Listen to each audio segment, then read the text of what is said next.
Good morning, and thank you for being here. My name is Marie Molde. I am a member of the team here at Datassential, and this morning I am very eager to introduce this next webinar in our series about COVID-19 impacts on food service.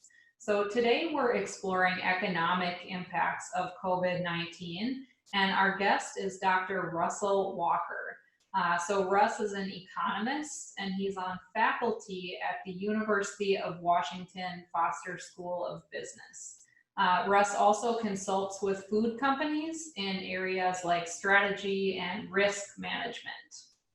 I've also had the pleasure of working with Russ, and I can attest that in addition to his economic expertise, he's also very much a foodie, like our team back here. I would call him a food expert. So we've brought in Russ today to hear about his thoughts and perspectives relating to economic impacts of COVID-19, sort of what's happening now and what's future looking, and how this is going to impact food service and the food industry specifically. So welcome, Russ, and thank you so much for joining us. My pleasure to be here. Thank you for inviting me. Yeah, and Russ, I thought where we might start is, we haven't really seen anything like this in our history. We think about something like the Black Plague, which killed like 60% of Europe's population. So obviously this is very different than that.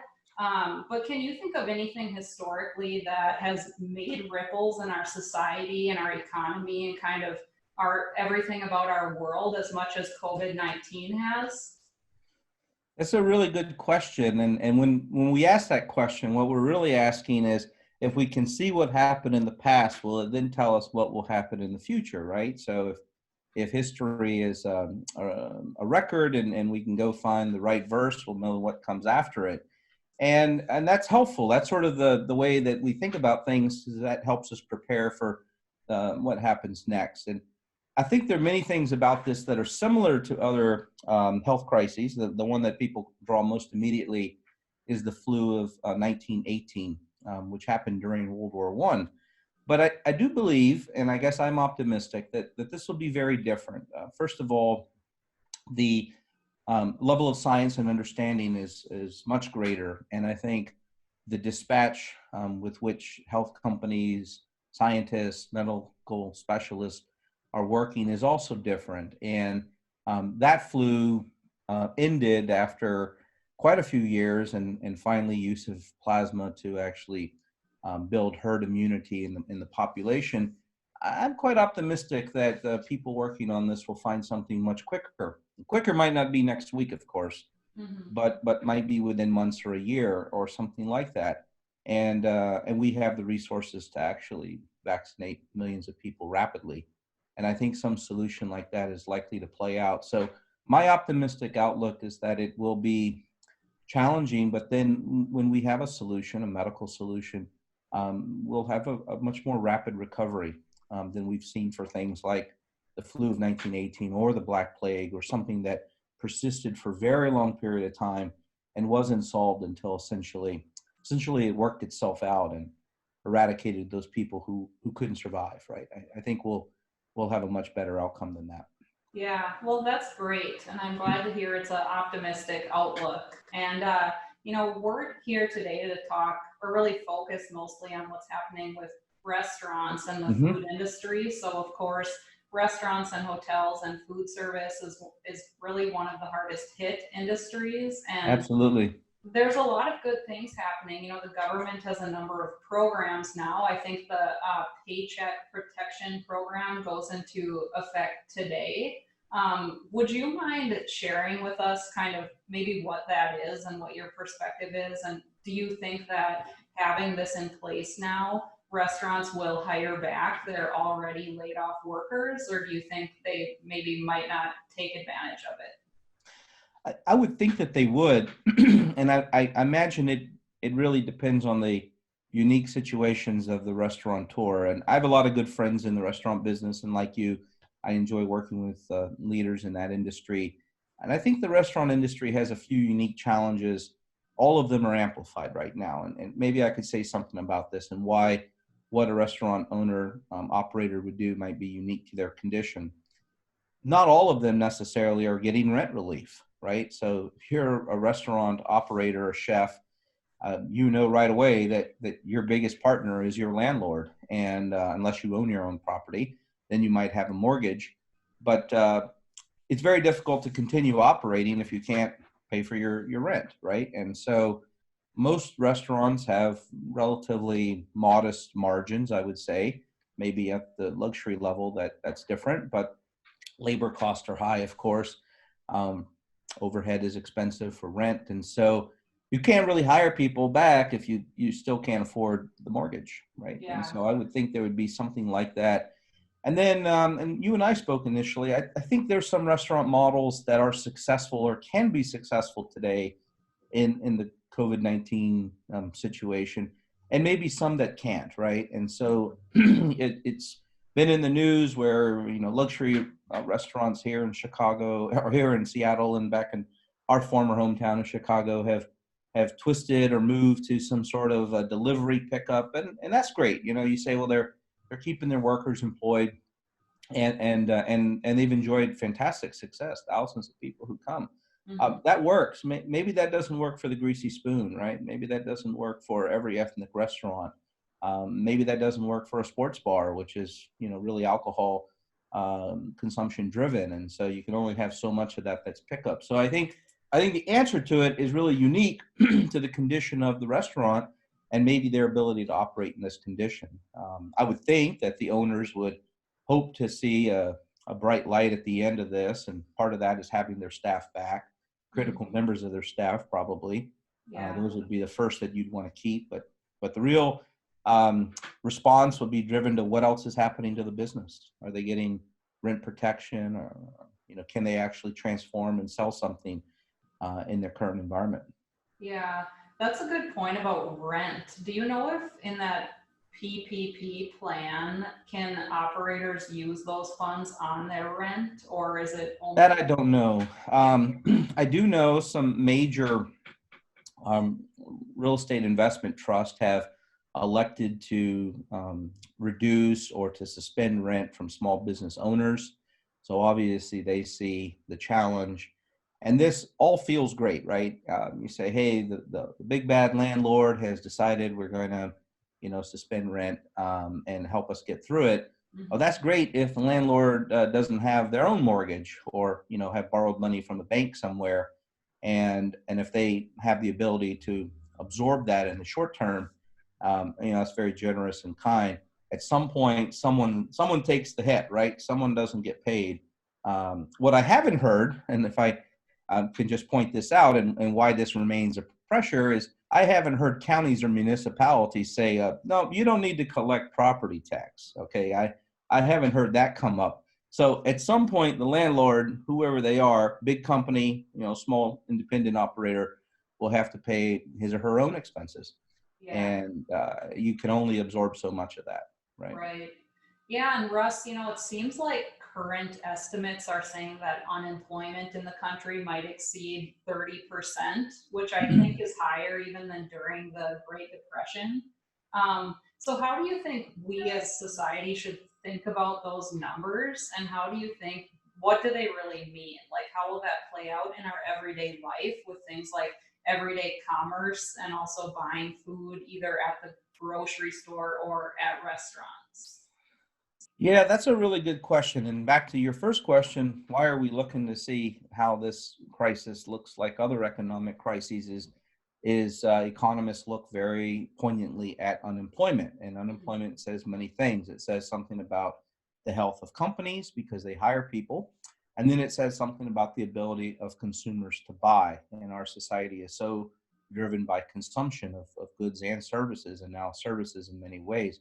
So when people don't have jobs, of course, they can't pay, they can't make their rent, they can't make their mortgage, and Mm-hmm. that has an effect on capital markets and the cost of borrowing. And well, you can quickly develop a perspective that's really bad, right? So for almost every central banker, and the Federal Reserve, of course, is our central bank, the focus has always been how do we control unemployment and inflation, and if not unemployment first, certainly second. And yeah, there's a big increase in unemployment. I saw unemployment claims were over 6 million just last week or this week. Wow. And yeah, so that's quite a bit of the U.S. population.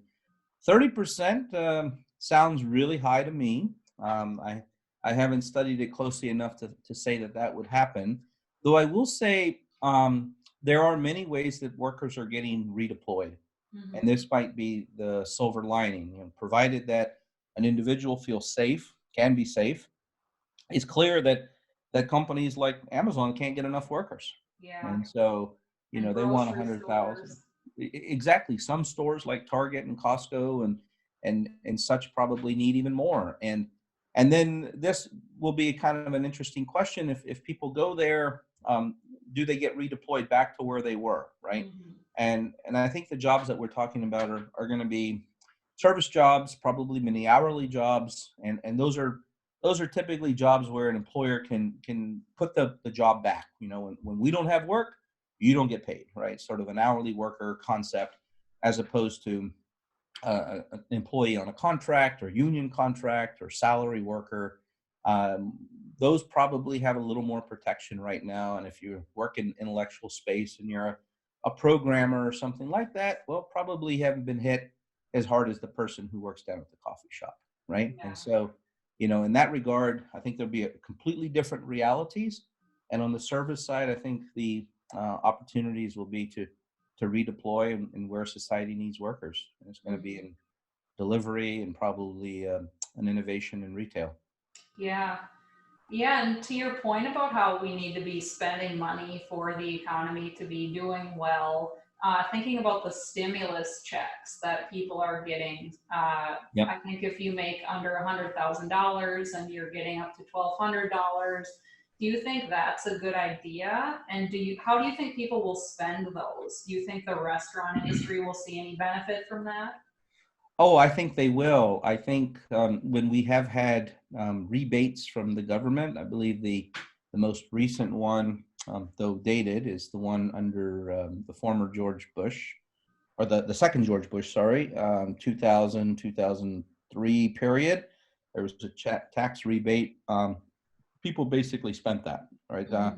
Very little evidence to suggest that it went into savings or investment, but it was used in consumption. And so if that holds true today, we would expect people to consume. So they'll buy products, they'll buy services, and they'll buy food. Yeah, I Yeah. absolutely think that will happen. And do you think it's an adequate amount of money? That's a very good question. I think it depends what level of income you have, and let's maybe give a little precision or thought to income distribution in the U.S. So median household income is around 63,000, Hmm. which is actually an all-time high. Corrected for inflation, it's not an all-time high necessarily, but 63,000. If you had two working adults, each one works 2,000 hours. We're talking about a family that makes a little more than $15 an hour for each adult in the house if they're two adults. So it's not a tremendous amount by the measure of most metropolitan areas. Hmm. And let's keep in mind, what does that median mean? That means that half of America makes less than that. And so if you were making say 60,000 a year, $1,200 is a lot of money, Yeah. certainly. Yeah. And if you're making $100,000 a year, it's probably much appreciated, but it's probably not as much. And if you're making $100,000 in San Francisco or New York City and Manhattan, you probably consider yourself the working poor. And I say that with a little exaggeration, but there's some truth to that, right? That rent could be $3,000 or $4,000 a month for someone in a very high cost of living city like San Francisco or New York, and then Or 100,000. Seattle. Yeah, or Seattle. Seattle's third, I think, on that list. That's not so great. But you're exactly right. So now the question is, how does that money help? That money can really help because maybe half of your income is already pledged to rent, and you get $1,200 to do something with, and that I think certainly is going to go back into the economy. Russ, do you suppose that we are, and maybe we're already there, but that we're going to head into a recession? And do you think a depression could follow that? I If so, don't think, yeah, that's a good question. That's what every economist is asking. I don't think a depression is likely. And what happened in the 1930s, in fact, was we had massive deflation. So I raised deflation, and one of the challenges that occurred there, of course, is that um, people would not invest. Investors, people who had money, would not invest and buy assets and start businesses because they saw deflationary pressures. I also think the Federal Reserve, Chairman Powell, has been extremely proactive. Never has the Federal Reserve so quickly dropped interest rates and offered stimulus. I think they're extremely focused on the state of the economy. And I also believe that the metrics that they use to manage the U.S. economy are broader than they were even, say, under Greenspan, when there was a massive focus on inflation. If any of our viewers remember the recession of 1991, 92, there was a massive focus on inflation. And Greenspan famously said, well, I'm going to increase interest rates because that's what you do. Textbook solution to increase combating inflation is increase interest rates, even though unemployment was high. We did that as a country back in the 70s, and that appears to have worked, though there are people who might be revising what would have been the right solution. But today, as I mentioned earlier in the talk, we don't just look at inflation. In fact, we may not have much inflation, which is a different condition than we had in the 70s and maybe even the early 90s, is that we have deflation or maybe stagnation, as they call it. And so now unemployment becomes a major focus. What can we do to reduce unemployment? And this is going to sound slightly elitist. I don't mean it this way, but governments hire people, and after governments hire people, who hires people? Business owners hire people. And so then one of the ways that you start the economy going, more strongly, is that you put money back in the hands of business owners, small business owners primarily. yeah. And so whether that's a loan assistance, small business assistance, lines of credit, and they've already thought about programs like this, tax rebates, what have you, even the program for restaurateurs is an example of that. That's really great because if you're a small business owner and you say, oh, I'd like to get my business up and running again, that means I'd like to hire my workers. And if I can hire them, they go back to spending and we get back to where we were. So I think we will move faster on economic reforms than we did other recessions. I suspect when the economic data comes in that we will find by the next quarter we're in a recession. That's my thought. Yeah. So stock prices are down. That's not the measure. Of course, it's GDP growth is the measure of the recession. It's really hard to believe that we're seeing economic growth. Contraction is probably more the case. Though I will say there must be some bright spots. I can't believe that Amazon's going to have a terrible quarter. Or Zoom web or Zoom. And I suspect that there's some, enormous opportunity for cloud-based service companies that are doing some new things. And if you're in the airline, hotel industry, well, clearly it's awful, right? And it may be yet for another couple of quarters. Yeah. Yeah. Well, Russ, I saw an article yesterday about how Oregon, so just south of us here, they have closed their restaurants, I believe, until September. I think it's Wow. September 20th. And here in Seattle, of course, everything is closed except for takeout and delivery. In many cities and states, that's the case. The far majority, it's the case. So we've talked a little bit about changing consumer food tastes and how our tastes are evolving all the time. And one example is if we look over the past year or so, one of the fastest growing types of cuisines has been Hawaiian cuisine, led by the poke trend. Yeah. So when we think about how restaurants will react to once they're allowed to open again and how the landscape is going to have changed, do you think we're going to see a difference in that and consumers are going to be more focused on maybe something like value versus a really exotic new dish or flavor or a trendy item? I do, and I think it's important to think about who your consumer is. If your customer at your restaurant is wealthy and their income is largely unaffected by the recession, probably they'll still want their pokey and probably will still pay for it. Mhm. And let's be honest, for many people, $15 or $20 bowl of poke is slightly on the luxurious side, right? That's not what someone making $20 an hour likely buys for lunch. Yep. And if they do, certainly not on a daily basis. And so, if your business has that core of individuals who have higher income and that higher income is resilient to the downturn, you probably be okay, right? You can still sell that. I think there will be a lot of people whose income takes a hit.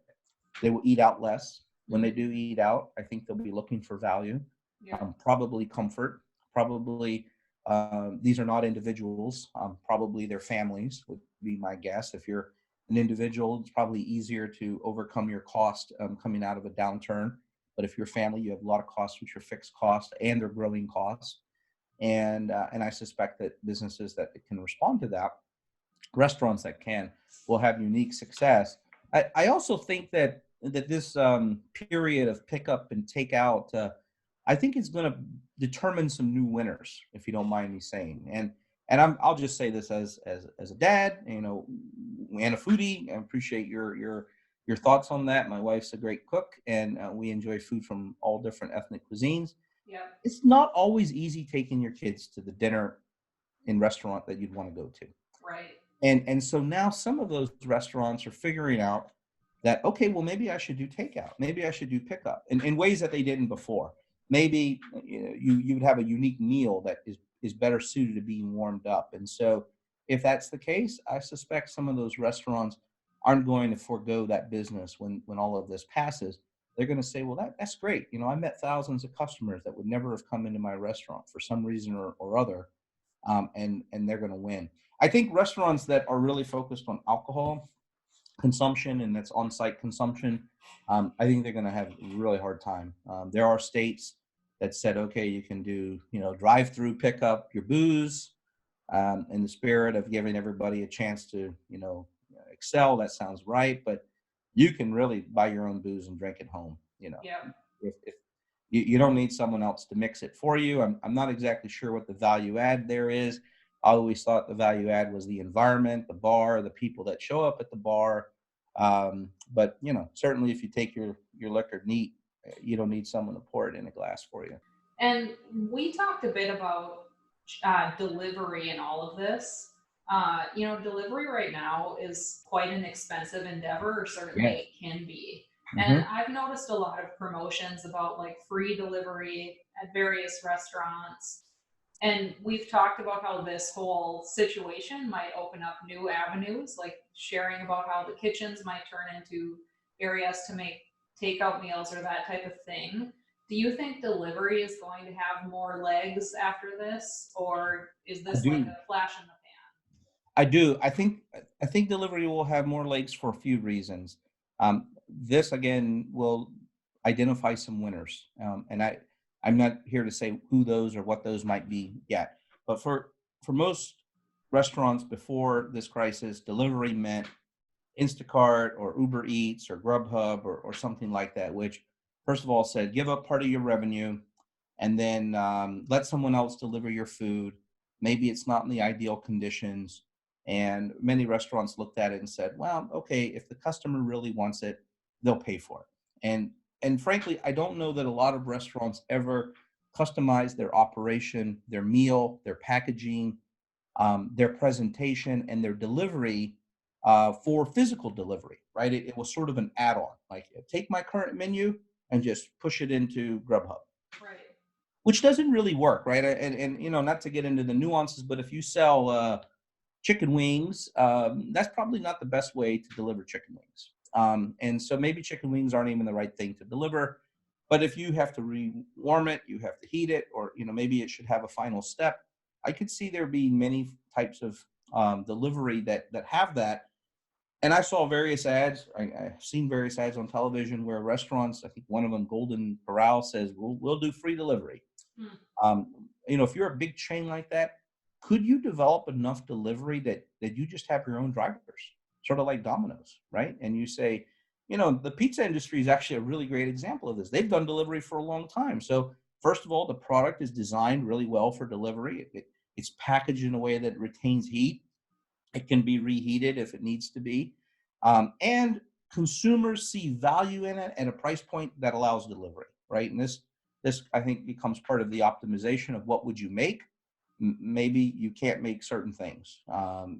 And so Bananas Foster probably doesn't deliver well, right? So, this is Unfortunately. unfortunately, right? So therein becomes kind of the art and expertise of the chef. What can I deliver that a customer would say, wow enough that I would pay a price point. But I do believe that there will be some new solutions to that. I think it will be exciting, actually.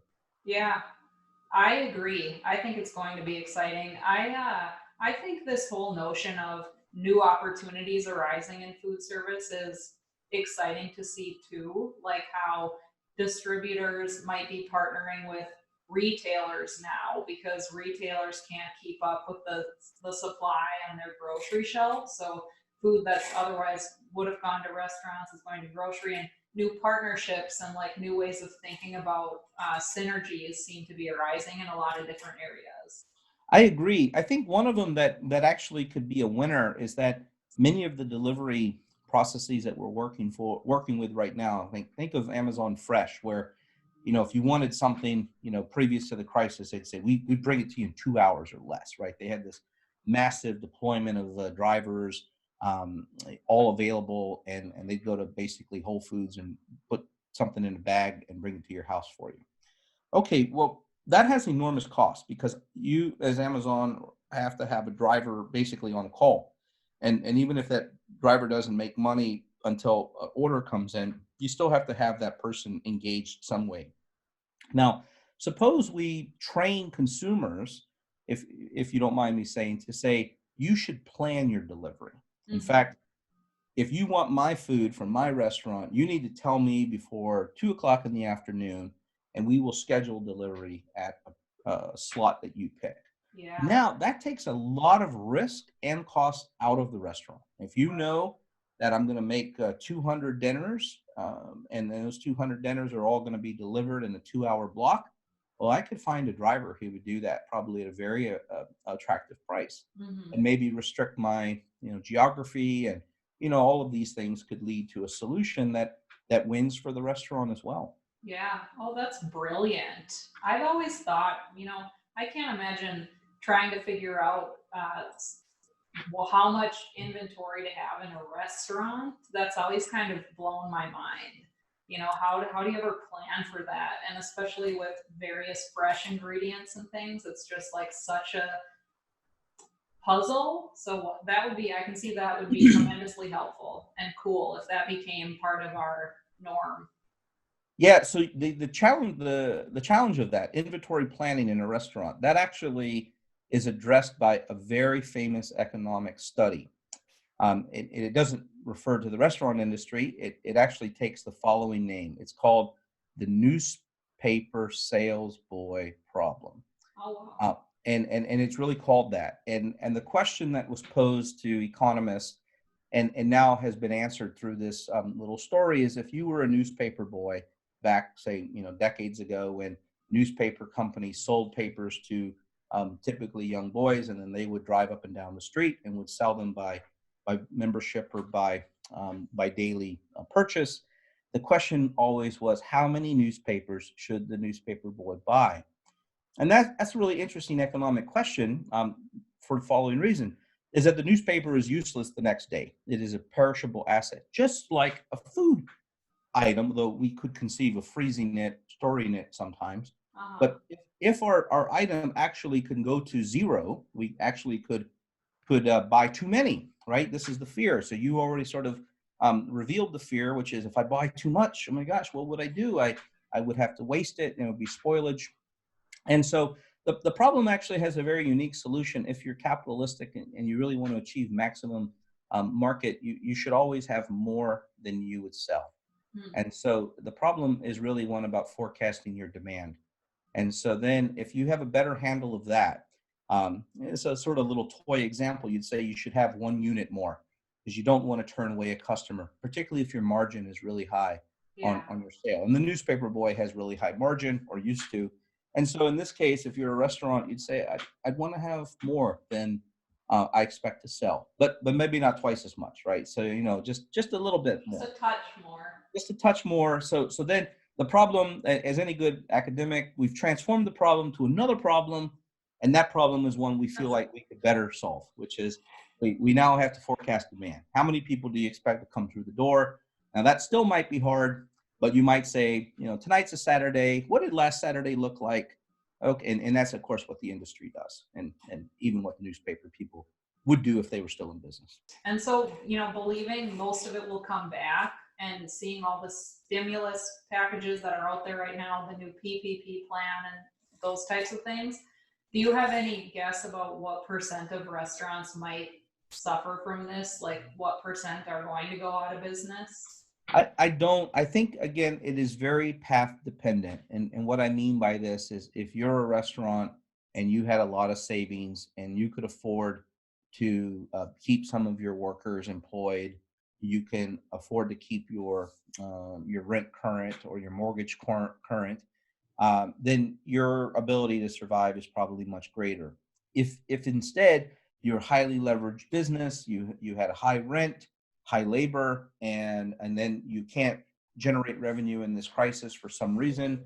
Again, something like a restaurant highly driven by alcohol sales, is really difficult to project if they could survive, because at some point, and I certainly don't mean to sound draconian or pessimistic, at some point your landlord, your bank, or someone says, listen, I got to get something. And if you can't pay, something, I'm going to foreclose. Yeah. And then when they do, and then what happens to the restaurant industry, and it has happened in all the recessions, is, well, we sell all the equipment, we sell fixtures and equipment, and then basically the restaurant doesn't exist, right? Yeah. And so once you've gotten toward that path, very hard to recover, right? Someone else buys the equipment, they make a new restaurant, and that's sort of been the rebirth story of the restaurant industry for many years. I have a friend who's a chef, and he always told me, he says, I never buy new equipment. He said, there's always someone else's great equipment that's for sale at an auction.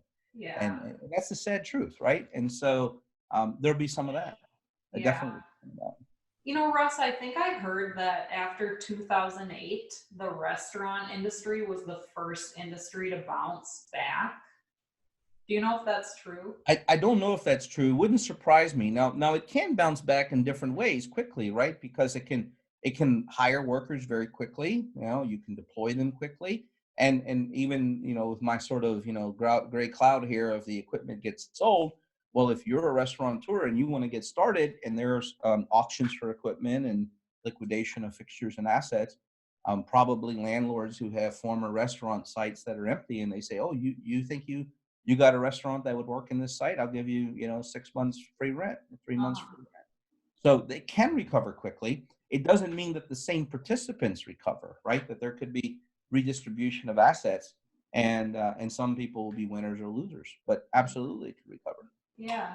Well, Russ, as far as other economic ripples, what about the chances of a residential mortgage collapse?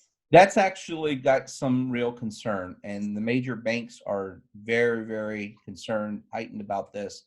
And as you rightfully pointed out, unemployment is something that everyone looks at, the Federal Reserve looks at. So if you can't work, you can't pay, you can't earn money, and if you can't earn money, then you don't pay for your mortgage. And so, just like we were talking about, if a restaurant can't operate, then their landlord or mortgage holder comes and says, give me the kitchen, I'm going to foreclose. Well, we could have that, and we had that in 2008, in spite of the fact that the government did many things to try to prop up the economy. I think they learned that what they did was not enough, is going to be my sort of synopsis. And I think the fact that the Federal Reserve has reduced interest rates, that's already in the spirit of helping consumers get lower interest rates. They have pledged to buy basically every bond and mortgage that they can.